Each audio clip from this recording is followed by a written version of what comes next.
Diqqat, piyoda maxsus profilaktik tadbiri davom etadi. Termiz shahrida yo'l patrul xizmati xodimlari tomonidan avtomobil yo'llarida velosipedda va piyoda harakatlanayotgan fuqarolar bilan profilaktik tadbir tashkil etildi.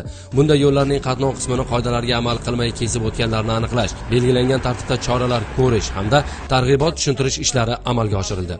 Naushnik taqib olgansiz, quloqcha. Yo'lni belgilanmagan joydan kesib o'tyapsiz yana. 516.1, 516.2 yo'l belgisi ta'sir doirasida kesib o'tasiz bundan keyin. Sizga ma'muriy javobgarlik to'g'risidagi kodeksda 138-moddasi bo'yicha chora ko'raman. Boshqa bu holat takrorlanmasin. Sizga to'la ma'muriy elektron ma'muriy bayonnomaga imzo qo'ying. Farmoz bo'lsin. O'qiy sog' bo'ling. Qoidalarga amal qiling. Siz uchun, sizlar uchun, sizlar xavfsiz harakatlanishlaringiz uchun tartibga solingan piyoda yo'lakchasi qo'yilgan, svetofor ishish holatda. Bemalol o'sha joydan o'tib olsangiz bo'ladi.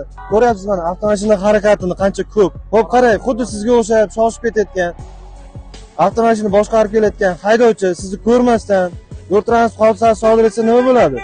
Sizni sog'lig'ingizga shikast yetkazadi, to'g'rimi? Sizni o'zingizga ziyon. Nimaga o'sha narsani o'ylamaysiz? Hurmatli fuqaro, yo'lni qatnov qismini belgilanmagan joyda kesib o'tganingiz uchun ma'muriy bayonnoma rasmiylashtirayman.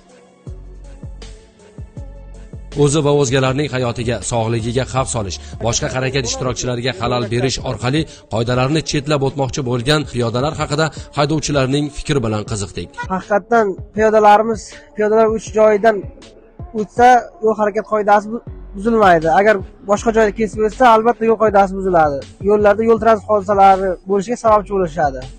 Fuqarolardan iltimos qilamiz, peshxoddan iloji boricha yo'lakchalarda o'tishiga. Haqiqatan ham to'g'ri.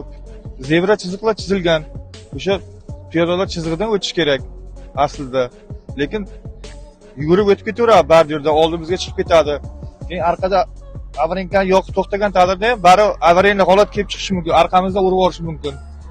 Urib ketishimiz mumkin. Har qanday ko'ngilsiz xato olsa, yorib berishi mumkin. Noqulaylik tug'diradi. Yo'llarda belgilangan tartiblarga amal qiling. Qoidalar sizning xavfsizligingiz uchun xizmat qiladi.